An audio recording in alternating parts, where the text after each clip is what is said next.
Hello and welcome to this deep dive. It's really good to have you with us. Today, we're going to unpack quite a significant development.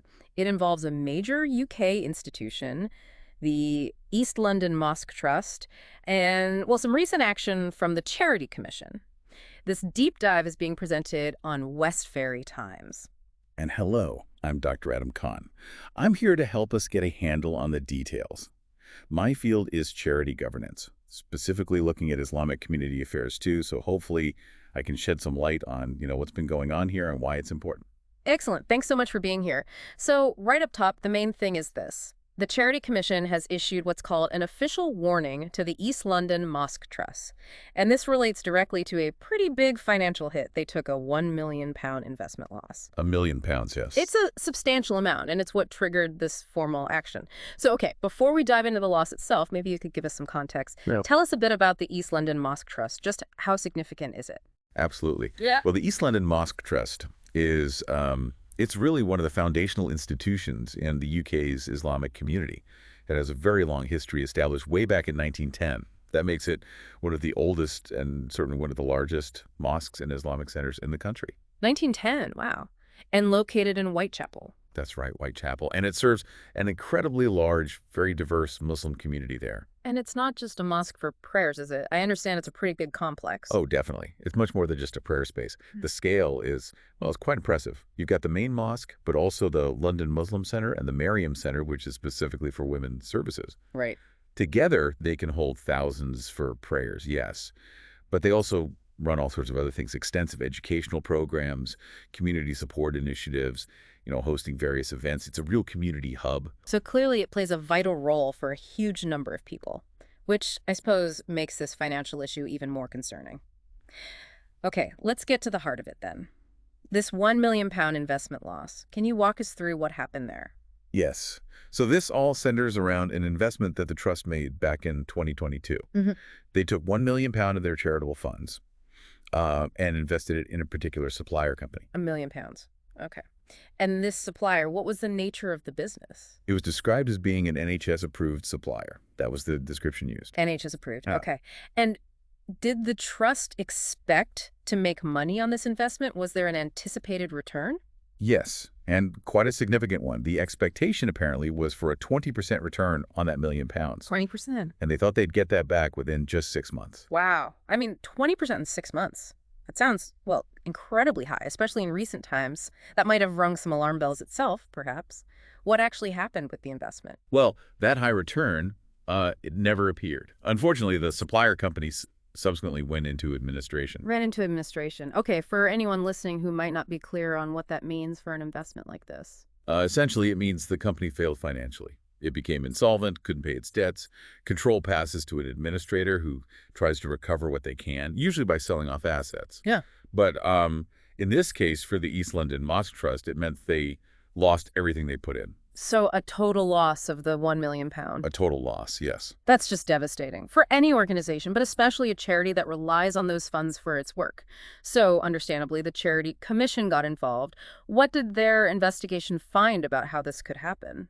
Well, the commission looked very closely at the trustees' actions, or perhaps inactions, around this whole investment. Their main findings really highlighted failures in sort of the basic principles of good governance when it comes to investments. Specifically, they found the trustees failed to conduct adequate due diligence before they handed over the money. Adequate due diligence. What does that mean in practice for charity trustees? What should they have done? It means doing your homework, essentially. Properly investigating the investment opportunity, looking into the supplier's financial stability, checking their actual track record, independently verifying claims like being NHS approved, and really understanding the potential risks before committing such a large sum of charitable money. Right. So checking things out thoroughly beforehand. Yes, and the commission also found they lacked sufficient oversight after the investment was made as well. Ah, so it wasn't just the initial checks, but also keeping an eye on it once the money was invested. Exactly. They didn't seem to have the right systems or processes in place to effectively monitor how the investment was doing or the ongoing health of the company they'd invested in. So this combined failure vetting beforehand and monitoring afterwards led the commission to conclude that the trustees hadn't properly fulfilled their legal duties. Okay, that makes the commission's response, the official warning, make more sense. How serious is an official warning? What does it actually require? It's a formal regulatory step.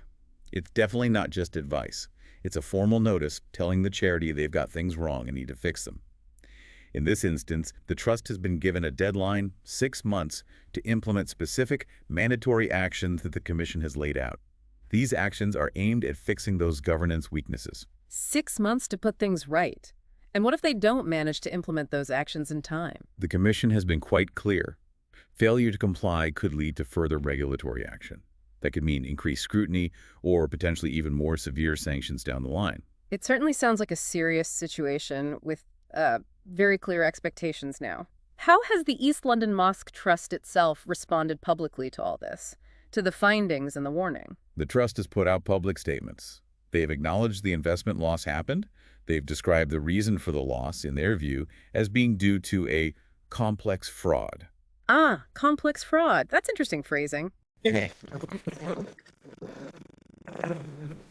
steps already to strengthen their internal governance, their financial oversight processes, aiming to prevent something like this happening again. Okay, so they're acknowledging it and stating they're making changes. It's interesting they raise complex fraud. Does the Commission's report actually talk about fraud? Or is its focus purely on the trust's internal procedures, like the due diligence and oversight, sort of implying that better checks might have caught or prevented it? That's a key point. The Commission's published findings concentrate very specifically on the trustees' failure to meet their duties regarding due diligence and oversight. So while the trust might feel they were victims of fraud, and perhaps they were, the regulatory action from the Commission is based on the idea that the trustees' own shortcomings, their failure to properly vet and monitor the investment, constituted the breach of charity law. I see. Essentially, the Commission is saying these governance failings allowed the loss to occur, whatever the exact nature of the company they invested in. Right, so the regulator's focus is firmly on the trust's responsibilities and actions, or lack thereof. Okay, stepping back a bit then, what wider lessons can other charities, maybe even smaller ones, take from this situation? £1 million is huge, but governance applies to everyone. Oh, absolutely. This case, unfortunately, serves as a very, very stark reminder for every charity trustee out there, regardless of the charity's size. It just highlights, quite brutally, the absolute critical importance of having robust governance procedures in place, especially when you're dealing with significant sums of money or making investments. What's the number one takeaway message for trustees, do you think? I think it boils down to responsibility. Trustees have a legal duty and an ethical one to protect the charity's assets and make sure they're used effectively for the charity's purpose. This means every major financial decision, every investment needs that rigorous due diligence. Trustees have to satisfy themselves that they understand the risks involved. Does this investment align with our charity's aims? With our investment policy, if we have one, do we have the right advice? Just relying on a description, like NHS approved, without digging deeper and checking independently, that's just not sufficient. And that ongoing oversight piece you mentioned earlier. Yes, absolutely crucial. Investing the money is just stage one. You need systems to track how it's doing, to monitor the health of whatever you've invested in. If red flags appear, you need to be able to see them and react. And, beyond just the legal side, this level of diligence, transparency, accountability, it's fundamental for maintaining public trust. A charity's ability to operate, to fulfill its mission, really depends on the confidence of its donors, its beneficiaries, the wider community. Showing you're careful with their money is absolutely key to that trust. Public confidence, yes, that's paramount, isn't it? Thinking about the community, how do you think this situation has affected the people locally who rely on the East London Mosque Trust's services? That's a really important question.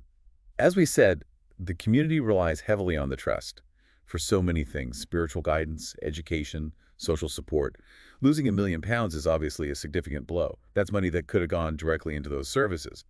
However, the fact that the trust has publicly acknowledged the loss and stated they are taking steps to improve their governance, that seems to have helped. Okay. That transparency, even though the news isn't good, combined with the fact that services are continuing, appears to have maintained a level of community support, at least for now. So acknowledging the problem and committing to fixing it can help mitigate some of that damage to trust, even with such a large loss. I think so, yes. But it's an ongoing process.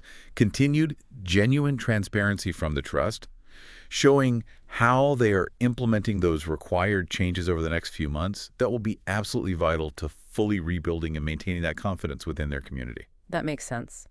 Well, thank you for really walking us through what is quite a complex situation with some serious implications. Do you have one final thought, perhaps, for our listener to take away from this? I suppose the biggest takeaway, for me at least, is just how significant the responsibilities are when you're managing a charity, especially a large and important one like this.